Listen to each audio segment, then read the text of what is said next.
Welcome back, everybody, to our epic 50-hour online vigil in support of Julian Assange and WikiLeaks. My name is Suzie Dawson. I'm a journalist and activist and the president of the Internet Party of New Zealand. I am so pleased and honoured to have with me here today the incredibly popular, amazing comedian, Jimmy Dore. Jimmy is a long-time supporter of Julian and of WikiLeaks. You would have frequently seen WikiLeaks and Julian tweeting about Jimmy's extremely awesome YouTube comedy show. And so it is with great pleasure that we, for the second time now, have him back to speak to our audience live on the stream. Welcome, Jimmy. Well, thanks for having me. It's a real pleasure to be here. And, you know, I just think it's interesting when you say that, oh, a longtime supporter of Julian Assange. And it's like, well, I'm a longtime supporter of the First Amendment and the freedom of the press. And that's why it's kind of stunning that everybody who believes in that isn't a longtime supporter of Julian Assange. It's like, I support the First Amendment, I support free speech, and I support freedom of the press, as long as they're not saying anything that undermines a political candidate.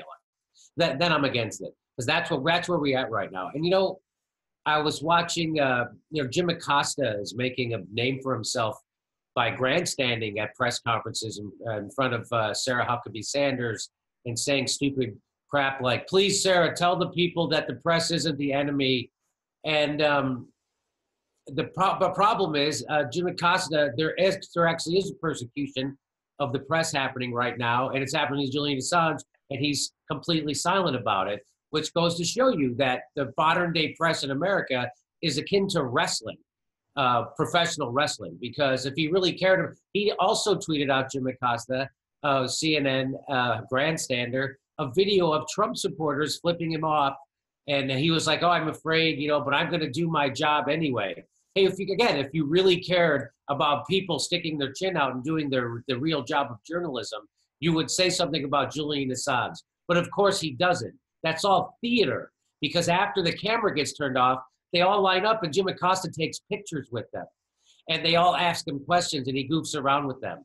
So, yeah, I just think it's funny that not everybody is a supporter of Julian Assange in America, because if you're a supporter of our Constitution, of our ideals, of our of the freedom of speech, of liberty, of everything that this country stands for, you would be for Julian Assange, which is about standing up to power and speaking the truth. That's what democracies, by the way, democracies, people say to me a lot when I talk about Julian Assange, well, Jimmy, don't you trust the intelligence community in the United States? Don't you trust the CIA? First of all, no. But second of all, the democracy isn't based on trust. Democracy is based on mistrust, which is why you have transparency. So I don't have to trust somebody. I can see it, right? So that's why this is all a garbage process, or what they're doing against Julian Assange. It's all based on nothing, because there is no proof, right? And there is nothing. And Julian Assange is, so this is about the United States wanting to, this is about imperialism, and he stands in the way of that. And, everybody in the United States, it's just amazing how brainwashed people are in the United States, to see how we can just be setting the world on fire with our military, and the guys who tell the truth about it, we put in prison. There's a movie out not too long ago, and it was big here in the United States. I don't know how it did around the world, but it was called The Post. And it was about Daniel Ellsberg telling the truth about the Vietnam War. And it turned out we were being lied to in the United States about the Vietnam War, not just by one administration, but by 4. And so they just hand off the lie. It doesn't matter if it's a Democrat, doesn't matter if it's a Republican, they just hand the lie off. Very much like the military-industrial complex does today. Well, in that movie, Barack Obama took 2 wars and brought him to 7. And everybody's patting themselves on the back for liking Barack Obama. So again, it's one-party rule in the United States. And the movie, The Post, what it did was it exalted the owner of the newspaper, and it exalted one of the editors, Ben Bradley, for making the tough, courageous decision to print the truth, that the government was lying to us about the Vietnam War, which they always lie about all wars. And it's amazing that, you know, they prosecuted Daniel Ellsberg. They unsuccessfully, they did prosecute one other person successfully. And it's just amazing that in this day and age, when a movie like that can come out and they can do panel after panel, which I've watched panels with Steven Spielberg, I've watched panels with the actors, and nobody mentions Julian Assange. Nobody mentions it. Everybody venerates Daniel Ellsberg, who said Julian Assange. You know, that's what's it's the cognitive dissonance that, you know, when I grew up, I always thought that cognitive dissonance only belonged to the religious right. Well, I'm being shown through what's happening right now, through not only Julian Assange, but the whole Russiagate narrative, that is being practiced by not only the people on the left, but the people in the middle, the people in the journalism, the people in politics. It's being practiced. There's a reason why the term mass hysteria was invented. And that's what's happening right now. There is a mass hysteria happening, and people are not keeping their eye on the ball. Their eye on the ball is we should protect whistleblowers and people who tell the truth. Nobody's ever pointed to anything Julian Assange has ever printed that is not factual and not true. He's never had to retract anything. So that's what I love about WikiLeaks and Julian Assange, and that it exposes the establishment. It exposes not only politicians and the corporations, but it exposes the media. And that's the thing that they really hate, because what WikiLeaks showed was that the media was tied to the hip to the Hillary Clinton campaign, and they did carry out the Pied Piper strategy, which is what gave us Donald Trump. So I'll stop there. I'm sorry. Jimmy, you're absolutely killing it, and I'm sitting here just beaming because I love it. And there's people all over the internet now saying exactly the same thing and thinking the same thing as me. It's awesome to have you here. Now, look, I did an interview with Chris Hedges at the last Vigil, and we were discussing all the algorithms and the suppression and the shadow banning and everything that the deep state, for want of a better term, has been applying to try and shut down that free speech and try and shut down dissent. And I mentioned to him that you know, despite all these mechanisms that they have for suppression, you go to CNN's YouTube channel and you're lucky if there's 30,000 hits on a video. We go to Jimmy Dore's YouTube channel and there's 250,000 hits on a video. So despite all of the suppression, you are still getting traction. People are still flocking to you. And that's the same with WikiLeaks. WikiLeaks and their 5 million followers and however many million on Facebook. WikiLeaks, whose releases were the #1 search term across the entire political sphere on social media in 2016. Why is that? Why are you and WikiLeaks so damn popular? Well, you know, I can just tell you, it was surprising to me that my show became, be caught on so much. And I was at a human rights event in Canada, and Glenn Greenwald was there, and we were talking, and he said that because you're giving people something they can't get anywhere else. And what I'm giving them is truth about the war and the wars, and truth about their establishment and their media. You know, the people in America, we turn to our media to give us the truth about what's happening, except the people who are supposed to be telling us the truth are owned by the people they're supposed to be investigating, right? So it used to be, I don't know how it works in the rest of the world, but in the United States, we used to have, you know, a really robust free press, and we used to have 50 giant media companies, and they owned all the magazines, newspapers, radio stations, TV stations. And then Bill Clinton came along, and he did a thing called the Telecommunications Act in 1996. And that took 50 giant companies, and it took them down to 6. So now every newspaper, every TV station, every radio station, every piece of news is being controlled by 6 outlets. 6 outlets. And so it used to be they would, the media, the news media would investigate the criminals, meaning the corporations and the politicians. And then the corporations got smart, in a sense, because they're criminally smart. And they're like, well, why don't we just buy the newspapers? Why don't we just buy the news media? And that's exactly what they did, which is why you turn on MSNBC today and they pretend to not know who Ocasio-Cortez is. They pretend to not know. I swear to God, I watched Rachel Maddow pretend, and Ali Vesey pretend not to know how net neutrality really worked and how important it was and all that stuff. So this is what's happening in America, that we don't really have a free press.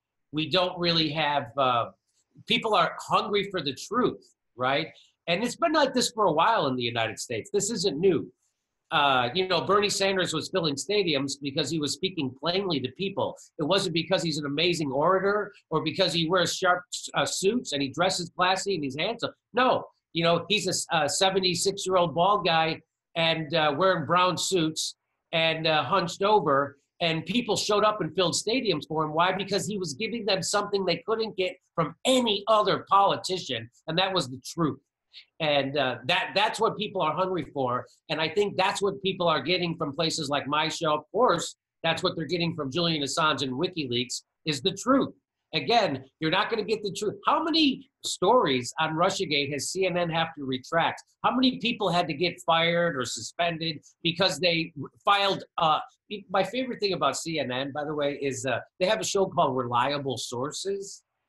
And the guy who used to host that show is called Howard Kurtz.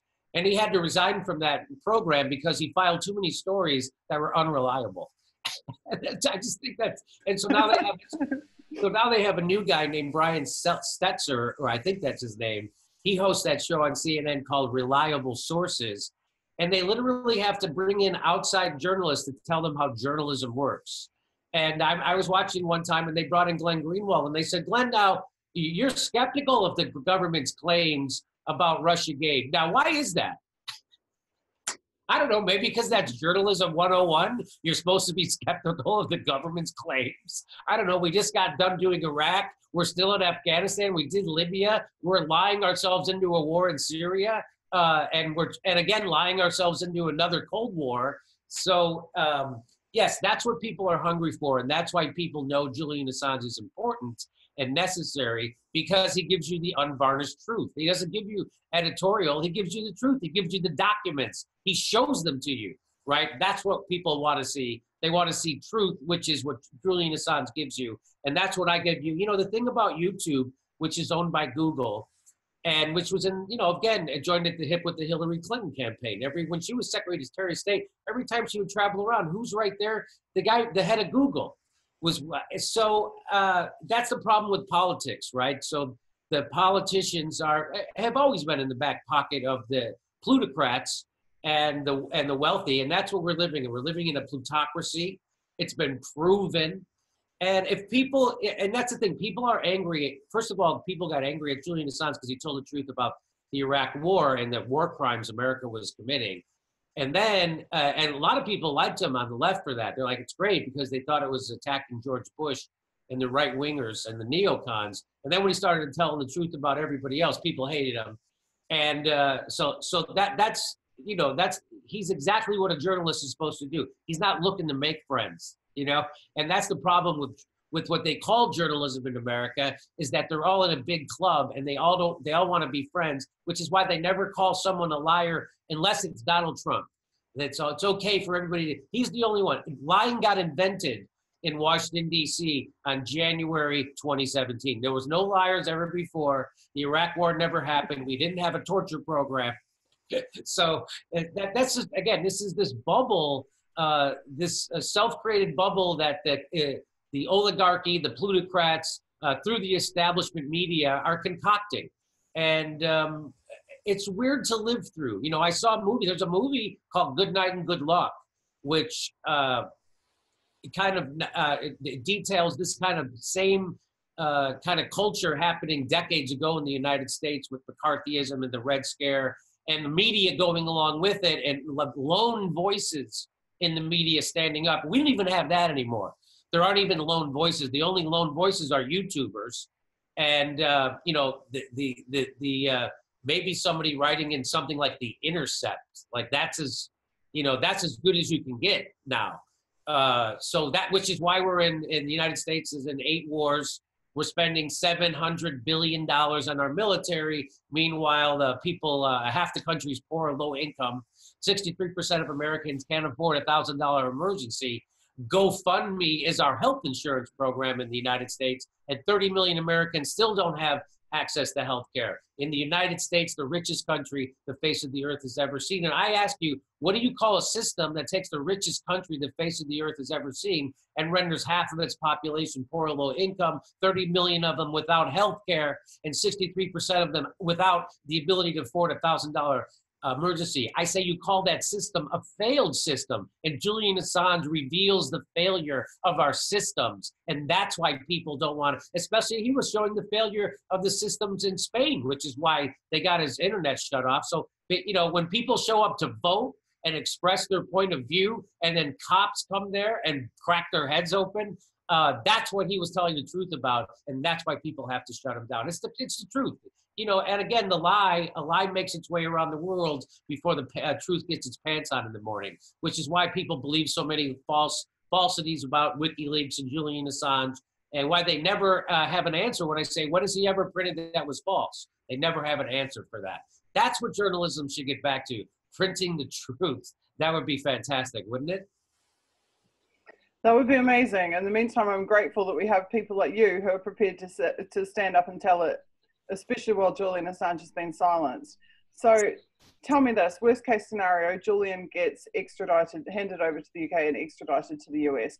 What do you think they're going to do to him? And I ask you this because Daniel Ellsberg, when I interviewed him, told me that he believes that they are looking to create a precedent whereby they can go after the rest of the media. They want a legal precedent. Do you agree with that? Oh, yes, I would definitely agree with that. The reason why they're gonna, you know, I don't know what's gonna happen, but you know, of course, what I think the ACLU in the United States, which is the American Civil Liberties Union, and everybody, they got very popular after Trump became president. They raised more money in a couple of days after his inauguration than they had raised in the whole previous year. And so they're an organization that's just based on protecting people's civil liberties, and they piss off people on both sides, on every side of the aisle, because they sometimes stand on principle, and they defend people who are saying ugly, horrible stuff, and they defend them on principle, right? So ACLU is now very popular because of Donald Trump, and they're defending Julian Assange. So I think that will be a mitigating factor. Plus, there are journalists who are admitting that prosecuting, in the United States, are admitting that prosecuting Julian Assange is a threat to all of them. Not the majority by any means, but it's obvious. And I'm sure if it ever, you know, they're going to try and prosecute Julian Assange because he doesn't get the protections of the United States Constitution because he's not a citizen. This whole idea that the Constitution is some kind of privilege that only certain people get to use is backwards to what I was brought up with. I was brought up with in the United States that we embrace freedom and liberty, and we try to export our Constitution to other people. We try to, that's the whole point. We're trying to bring free, you know, we invaded Iraq. We weren't trying to bring them capitalism. We were trying to bring them freedom from a dictator and liberty. And so they get it. So when I was brought up a little bit differently than the way people are seeing it today. So what we're really trying to do here, Jimmy, is to prevent that outcome, to prevent Julian being kicked out of the embassy, to prevent him being extradited to the US. And as a result of these vigils that we've been having increasing support for over the last 4 months, 2 weeks ago we launched an organizing platform, and remarkably over 2,600 people volunteered their professional services, their skill sets, their time and their resources to become a part of this movement, to take action to free Julian Assange, to protect his human rights. What is your message to those 2,600 people? And what kind of power do you think we as ordinary citizens, as people, those 30 million who you just talked about that have no health care, these are the people with the most vested interest in standing up against the powers that have been inflicting these ills upon them. What is your message to those people? What do we need to do going forward? You know, the people, those volunteers, I don't have a message for them. They're sending a message to everyone else by volunteering. They're sending the message that we're not going to take it, and we're not going to let you do this, and we are going to stand up, and we are going to, you know, shine light on this. And when people understand what's actually happening, I think the tide will turn. I think that, you know, we have amnesia in America, just like I pointed out with the movie The Post, and with Good Night and Good Luck and McCarthyism here in the United States. We do have amnesia, but I think people will be, reminded, and those 2,600 volunteers are going to remind people, and I really do. I think people are going to step up, and the ACLU already is in the United States. So I think it's good. I think that the message that is being sent by those volunteers, by this show, stuff like that, is that there's lots of people who agree with you. You're not alone like the media makes you think. You know, that's the big trick the media plays, is that they want to make you think, you, the Julian Assange supporter, that you're the only one, right? There aren't millions of people like you who care about the same things, but there is. Right. And I think that's what things like this remind people of. I mean, Chomsky taught us that. That's the whole point of the media, is to push the message of the elite and the plutocrats, whatever their propaganda is. That's what they push, their message, their values, right? Their worldview. And so you're sitting there going, what? I have different thoughts. No one else thinks this way. No, those 2,600 volunteers, they're going to remind people that, no, lots of people think that way. And don't get discouraged. It's just the media not showing you that people think that way, because people do think that way. It's interesting that you bring up Chomsky, because Chris Hedges, when I interviewed him, said that in the 60s and the 70s, there was still public media platforms that you could hear Chomsky, you could hear Howard Zinn, you could hear Malcolm X speaking. Yes. So there was this, so people weren't driven to foreign state media. They were able to speak on US platforms to US citizens. How significant is that? And how significant is the loss of that? It's even worse than that, right? It's not only do you not see people like Noam Chomsky or Ralph Nader or union leaders in the media, the media that is considered to be lefty and liberal are owned by the people they're supposed to be investigating. Like MSNBC is owned by Comcast.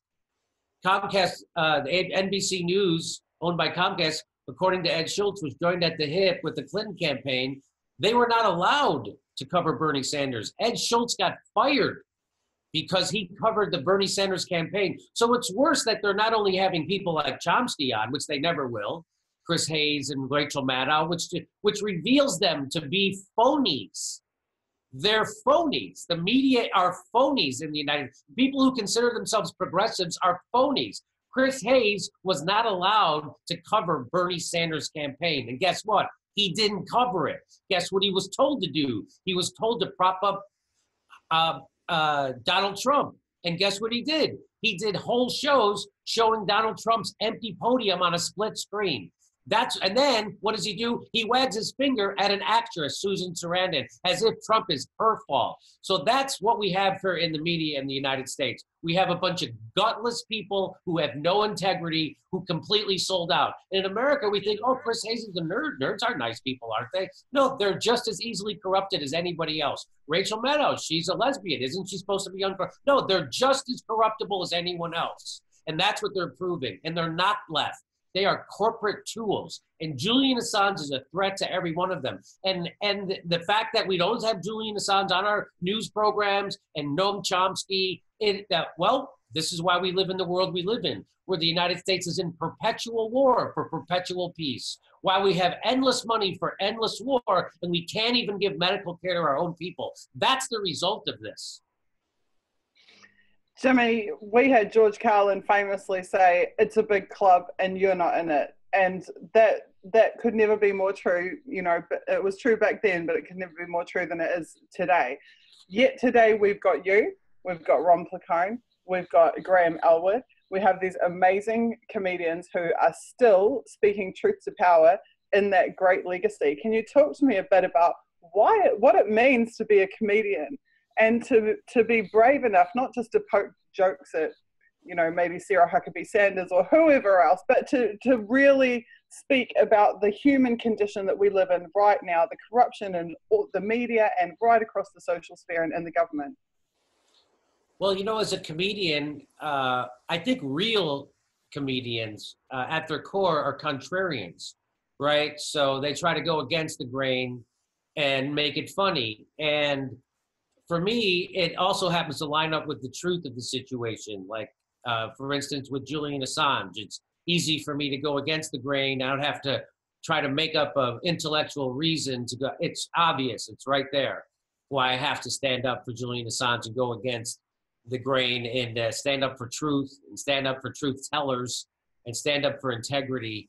You know, it's most of the comedians are going along just like most of the lefty media is going along with the garbage right now, with the Russiagate, with the excusing Hillary Clinton for being horrible, voter shaming people, shaming progressives and third-party voters, and you know, as a comedian, I see the ridiculousness. What hurts me is to see other comedians go along with it and not buck back against the narrative. That's what you're supposed to do as a comedian. I get you're supposed to make fun of the president. I make fun of Donald Trump too, but right now that's pretty low-hanging fruit. I think what you should be making fun of is the system that gave us Donald Trump, and along with making fun of Donald Trump. But that's not what they're doing. Everyone's pretending what gave us Donald Trump was WikiLeaks and Russia, which is what everybody knows. What gave us WikiLeaks, I mean, what gave us Donald Trump was 40 years of neoliberalism that threw workers overboard. And now people are trying to fight back. And then when they took their houses away from them and gave the people who took their houses away bonuses, that also is what gave us Donald Trump. Again, all those things I mentioned is what gave us Donald Trump. The fact that people are poor in America, that workers can't get ahead, right? That the people don't have health care, that people are buried under mountains of debt just for trying to get educated in the richest country in the world. Just things that are taken for granted in other Western democracies, like health care and education, just things that are taken for granted. We don't have here in the United States. So, and we have a media bought to tell us we can't have those things. When people say we should have those things, they go, well, how are you going to pay for it?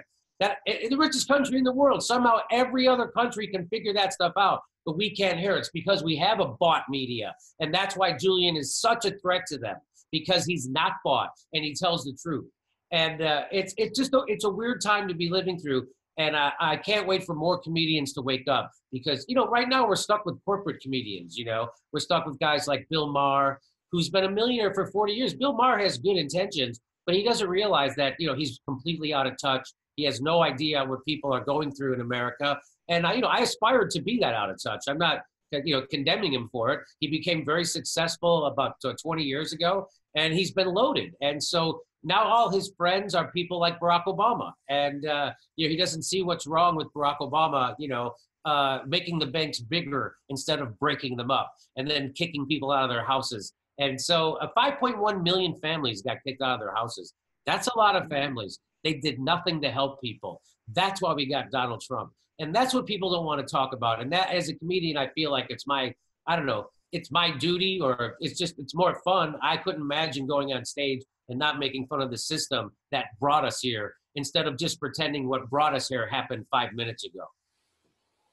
We talked about how WikiLeaks have, they targeted, went after the Bush administration, they went after the Obama administration.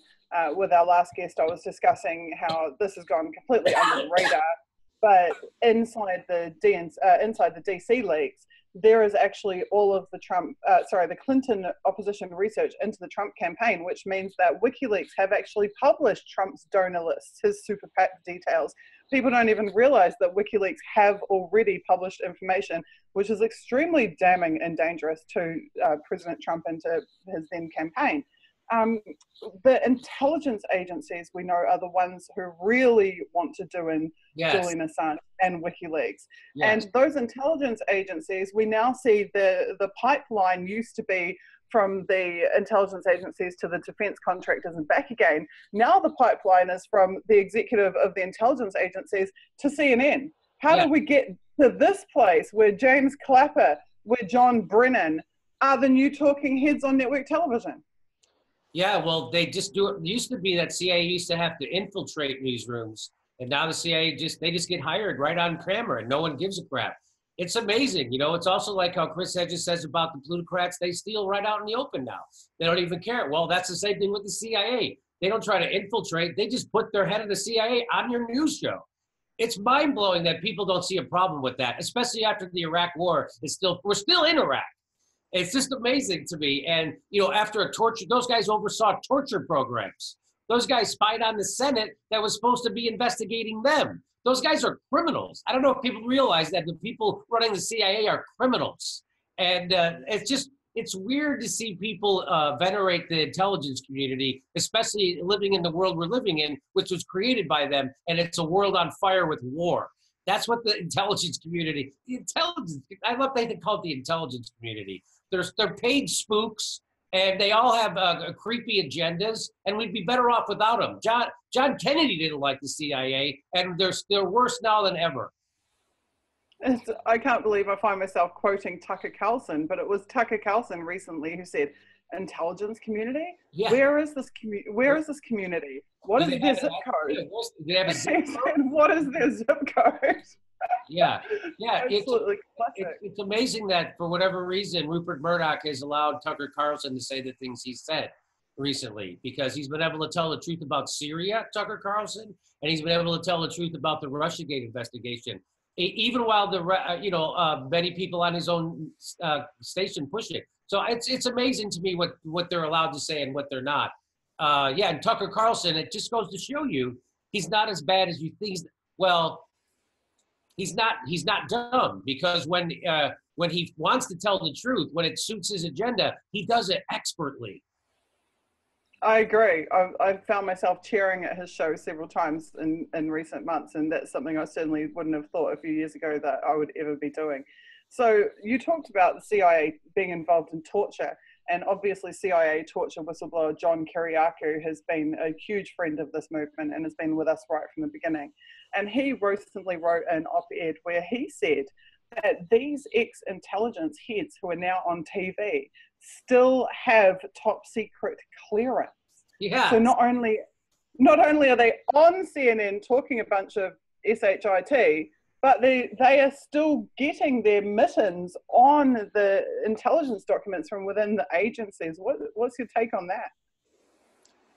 You know, I can't believe there's gambling going on here. I mean, you know, it's that old line from the Casablanca. Of course they're corrupt. Of course they're still doing nefarious stuff they shouldn't be doing. And yes, Trump should revoke their security clearances. This knee jerk of the left to try to protect the CIA or the FBI is terribly misguided. And it's sad to see. And it's just people who have no sense of history, even recent history. You know, Robert Mueller, who's leading this investigation into Trump, is one of the most corrupt liars in the history of our country. I have him on videotape I play on my show often of him lying to Congress, which is lying to the American people about Saddam Hussein and weapons of mass destruction. And you can see that it's funny when they're lying, these guys, you'd think they'd be better at it, right? They're not. Like he has tells that just fly right off him. You can see he can't make eye contact, his head droops out when he's saying the garbage he's saying. And it's obvious, that's who these people are. So it is weird to see people on the left feel like it's their duty to protect the FBI, which has infiltrated every lefty organization and tried to dismantle them. And now these useful idiots are being duped into thinking people who run the FBI are good people. They're all criminals. I couldn't agree with you more.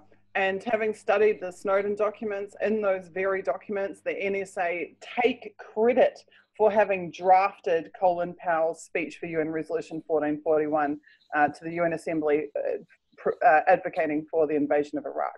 They take credit for having drafted the intelligence into, so-called intelligence, into then President Bush's speech. So the culpability of these intelligence agencies is astronomical in terms of these devastating historical travesties that we are still, as you pointed out, to this day, we still have troops in Iraq, we still have troops in Afghanistan. These wars that they create never seem to end. You know, no amount of mission accomplished banners is changing that fact. So how do we get rid of these people? Because they were there during Bush, they're there during Obama, and they're still there during Trump. Trump's appointed Gina Haspel. Yeah, so that's the whole. See, that's why, again, that's why we have Trump, because another Barack Obama failing. He didn't prosecute literal war criminals and torturers, which he's not allowed to decide whether he wants to or not. He's supposed to do it. It's in the Constitution. He's compelled to prosecute them, and he didn't. For no reason. He had no reason to give. He just said that those crimes happened in the past. Well, guess what, Barack? That's where all crimes happen, in the past.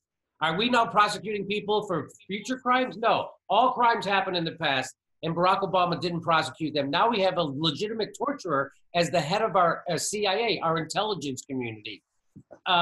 So to me, it's just, it just shows you how perverse of a society we're living in right now, where a guy like Julian Assange, who's a truth teller, who tells the truth about war criminals, is being confined to solitary confinement under the threat of prosecution from the United States. And guys like George Bush, who are legit war criminals, are being celebrated by lefties on TV in America. He's allowed to walk around freely. Dick Cheney, Donald Rumsfeld, people who ordered torture in America and then lied us into a war. These people are walking around freely, giving interviews on Sunday TV. And meanwhile, a guy like Julian Assange, who never let anybody into a war, who never killed anybody, except he exposed murderers and he exposed war criminals, he's the guy under threat of prosecution, which shows you how perverted our culture has become in the United States. And the media goes along with it, which is why places like the Jimmy Dore show exist, because the media is unbelievably failed the American people. There is no fourth estate in the United States anymore. There used to be the fourth estate, which was supposed to be the watchdog. There is no watchdog in the United States anymore. It's up to jagoff nightclub comedians like me. It's up to persecuted people like Julian Assange. It's up to people like Chris Hedges, who gets fired from the New York Times for telling the truth about the Iraq War. And that's what we're left with in America. So we have Gina Haspel, the torturer, torturing, God knows, taxi drivers from Karachi for intelligence, which is then the intelligence is then accessible to John Brennan, who's then showing up for his daily gig at MSNBC, CNN, wherever. How do we get to this space? I don't know. And we look at who is most significantly, most meaningfully opposing the war machine, not just a political party, not just an administration, but the core of the machine, the system itself. And that has been Julian Assange and WikiLeaks more than anybody else that I can think of. You know, surely that says it all right there. Now, why is it that Trump, who is supposedly being attacked by these intelligence agencies, which is the pretext for which some people on the left are supporting those intelligence agencies, because they believe that those agencies are attacking Trump and trying to get rid of him. Why is it then that Trump doesn't lift a finger against them? Not only does he not lift a finger against them, he appoints their cronies into more positions of power, and he passes a $700 billion defense bill backed by the Democrats and the Republicans to give them more funding to commit their crimes all around the world. The only thing Trump is corrupt. There's no doubt about it. He, which is why they can get away with doing what they're doing, right? People say, when I'll push back against the Russiagate narrative, people say, you don't think Trump is corrupt? No, he's corrupt. You don't think he's a criminal? No, he's a criminal. But you have to be consistent. You can't just. So why does Trump go along? Well, he's a plutocrat. He's one of them, and plus he doesn't know what the hell he's doing. He really doesn't. And so he's very easily manipulated by the people around him. And often what he'll do is what the last person in his ear told him to. So, Trump doesn't have a grand plan. This idea that he has a grand plan, he doesn't. He's making it up as he goes along, which is why people are getting fired left and right. He doesn't really know what he's doing. And the guys that he surrounds him with are freaking maniac warmongers. So, and easily corrupted too. So, what kind of a person goes to work for Donald Trump? You don't think someone who's already corrupt or easily corrupted goes to work for Donald? Of course. So, that again, yeah, it is a head scratcher to see, but they're breaking him. Chuck Schumer said on Rachel Maddow's show famously last year that Trump should not mess with the intelligence community because they have 6 ways to Sunday to mess with you back. So I'm guessing that after 2 years of this, of them messing with him, I mean, that's all this is. You know, those indictments that Mueller laid down before the Helsinki summit with Putin, that was just to undermine his Helsinki summit with Putin. They're messing with him left and right. I mean, think about this. They had a FISA warrant, meaning that they had a wiretap on everybody in the Trump administration because they can do a thing called 2-hop. Bill Binney explained this to me. So if they get a warrant on one person inside the Trump administration, they can now get a warrant to eavesdrop or spy or wiretap 2 people removed from that one person. So that's everybody. So they were, and they still have nothing on Donald Trump. They still don't. So, I mean, the most corrupt guy in the world, they're having a hard time prosecuting, which is kind of funny.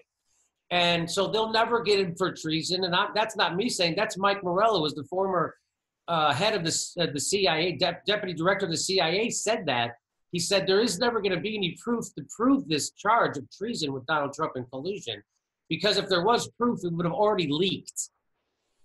So there you go. They're just using it. They're just using it as the rolled up newspaper they're whacking the dog with. So, I mean, Trump's he's getting it from all ends, you know. And so, you know, part of it is, I think, him being beaten down. I think part of it is being him not know what he's doing. But he is a plutocrat himself. You know, so the why he would do the bidding of the plutocrats, well, he's one of them himself. So it's a class war. I think so. And you nailed it when you said before about, you know, you look a few years back and there's all the cozy photos of Trump and Clinton together. And you also see that in Trump going off to have tea and scones with Henry Kissinger. Right, the ultimate Clinton puppet master. That's correct. Yeah. It is a bit, yeah, I mean, you know, lots of people say it was Bill Clinton who convinced Trump to run. So yeah, it is a big club, and yeah, and we're not in it. And you know, it's funny how people they try to dismiss people by calling them conspiracy theorists. Well, what was the Iraq War but a big conspiracy? That's what it was. Of epic proportions and at the cost of God knows how many lives. Right. And the only people who aren't making statements saying, "Oh, I regret it, I shouldn't have voted for that resolution, or I shouldn't have whatever," are the weapons manufacturers. Yes. They don't regret it at all. Right. But anyway, I mean, I think that but I have to take off. But I just want to say thanks for having me on. This has been fantastic. And I want to say thanks to those 2,600 volunteers who volunteered. They inspire me to keep going. And I think worst comes to worst, I think people in the United States will eventually stand up. And you know, he's already got the ACLU on his side. He's got people like us on his side. So I'm hoping for the best. Well, we saw 500 people outside the Ecuadorian embassy protesting in support of Julian on June 19th. We saw a huge action in San Francisco, and hundreds more people the other day. And there are massive actions. I think 21 cities are already signed on to protest if they even dare to touch a hair on Julian's head. So something has begun here. It's the embryo of a mass movement is what I'm seeing, and it's long overdue. And I thank you for your support of this campaign and this movement. It's incredibly important, and I'm very grateful that you are prepared to, courageous enough to stand up and stand with us for Julian. My pleasure. Thanks for having me, and thanks for doing the work you're doing. No problem. Thanks so much, Jimmy. See you later. Bye.